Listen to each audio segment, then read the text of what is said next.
কাচ্চা কালওয়া।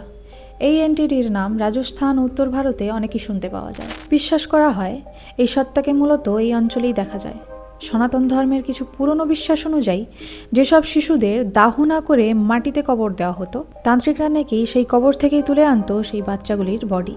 লোককথা অনুযায়ী তান্ত্রিকরা বিভিন্ন ধরনের ক্রিয়া করার জন্য সেই বডিগুলিকে এনে তাদের স্নান করিয়ে পূজাস্থলে বসিয়ে তাদের উদ্দেশ্যে ডেলি ভোগ দেয়, এবং কোনো কোনো দিন সেই মরা বাচ্চার মৃতদেহটিকে ভোগ না দেওয়া হলে সেই তান্ত্রিকটির প্রাণ পর্যন্তও যেতে পারে।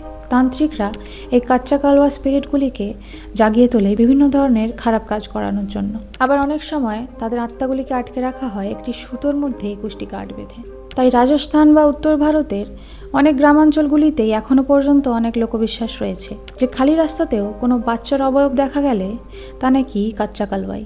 আবার অনেক সময় কেউ যদি কারোর বাড়িতে কোনো বাচ্চার হাসি বা তার থাকার উপস্থিতি অনুভব করে, তার মানে সেই বাড়িটিতেই কাচ্চা কালওয়ার স্পিরিটকে চালনা করা হয়েছে। এই ধরনেরই আরও ইনফরমেটিভ ভিডিওস নিয়ে জানতে হলে আমাদের পেজগুলিকে ফলো, ইউটিউব চ্যানেলটিকে সাবস্ক্রাইব অবশ্যই করে দিও।